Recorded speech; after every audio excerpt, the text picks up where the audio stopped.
ಹೊಸ ವರ್ಷದ ಹೊಸ್ತಿಲಲ್ಲಿ ಚಾಮುಂಡೇಶ್ವರಿ ಭಕ್ತರಿಗೆ ರಾಜ್ಯ ಸರ್ಕಾರ ಶಾಕ್ ಕೊಟ್ಟಿದೆ. ದೇವಿಯ ಸೇವೆಗಳ ಶುಲ್ಕ ಹೆಚ್ಚಳ ಮಾಡಲು ಸರ್ಕಾರ ಚಿಂತನೆ ನಡೆಸಿದೆ.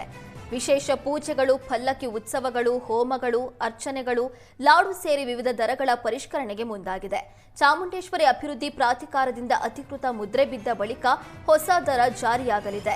ಇತ್ತ ರಾಜ್ಯ ಸರ್ಕಾರದ ನಿಲುವು ಖಂಡಿಸಿ ಕರ್ನಾಟಕ ಸೇನಾಪಡೆ ಸಂಘಟನೆ ಪ್ರತಿಭಟನೆ ನಡೆಸಿದೆ. ಚಾಮುಂಡಿ ಬೆಟ್ಟದ ದೇಗುಲದಲ್ಲಿ ಪ್ರಸಾದದ ರೂಪದಲ್ಲಿ ನೀಡುವ ಲಾಡು ದರವನ್ನು 15 ರಿಂದ 25 ರೂಪಾಯಿಗೆ ಹೆಚ್ಚಿಸಲಾಗಿದೆ. ದೇವಿಯ ದರ್ಶನಕ್ಕೆ 30 ರೂಪಾಯಿ ಇದ್ದ ದರವನ್ನು 50 ರೂಪಾಯಿಗೆ, 100 ರೂಪಾಯಿ ಇದ್ದ ದರವನ್ನು 200 ರೂಪಾಯಿಗೆ ಹೆಚ್ಚಿಸಲಾಗಿದೆ.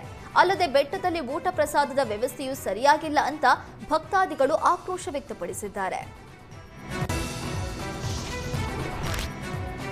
ಬೆಂಬಲಿಗರ ಎದುರು ವೇಸ್ಟ್ ಎಂಎಲ್ಎ ಅಂದಿದ್ದ ಕಾರ್ಯಕರ್ತನಿಗೆ ಶಿರಹಟ್ಟಿ ಶಾಸಕ ಚಂದ್ರು ಲಮಾಣಿ ಅವಾಚ್ಯ ಶಬ್ದಗಳಿಂದ ನಿಂದಿಸಿದ್ದಾರೆ.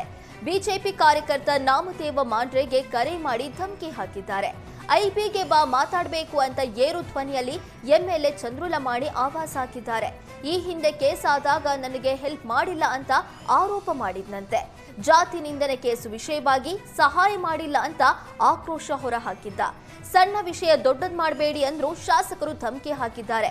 ಅವಾಚ್ಯ ಶಬ್ದಗಳ ಬಳಕೆ ಸಂಬಂಧ ಚಂದ್ರು ಲಮಾಣಿ ವಿರುದ್ಧ ಶಿರಹಟ್ಟಿ ಪೊಲೀಸರಿಗೆ ದೂರು ನೀಡಲಾಗಿದೆ. ಶಿರಹಟ್ಟಿ ಠಾಣೆಯಲ್ಲಿ ಎಫ್ಐಆರ್ ದಾಖಲಾಗಿದೆ.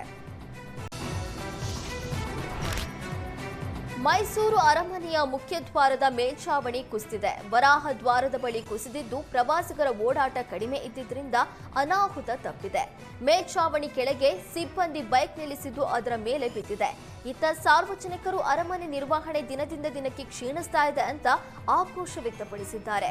ಬಿದ್ದ ಮೇಲ್ಛಾವಣಿಯ ಮಣ್ಣನ್ನು ಸ್ವಚ್ಛತಾ ಸಿಬ್ಬಂದಿ ತೆರವು ಮಾಡಿದ್ದಾರೆ. ಘಟನೆ ಬಳಿಕ ಗೇಟ್ ಬಳಿ ಬ್ಯಾರಿಕೇಡ್ ಅಳವಡಿಸಲಾಗಿದೆ. ಈ ಹಿಂದೆ ಅರಮನೆಯ ಮುಖ್ಯ ಕಟ್ಟಡದ ದರ್ಬಾರ್ ಹಾಲ್ ಮೇಲ್ಛಾವಣಿ ಸೋರ್ತಾ ಇತ್ತು.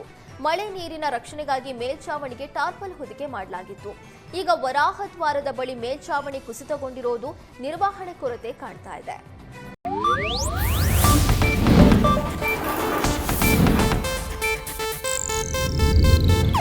ಇದು ಏಷ್ಯಾನೆಟ್ ನ್ಯೂಸ್ ನೆಟ್ವರ್ಕ್ ಪ್ರಸ್ತುತಿ.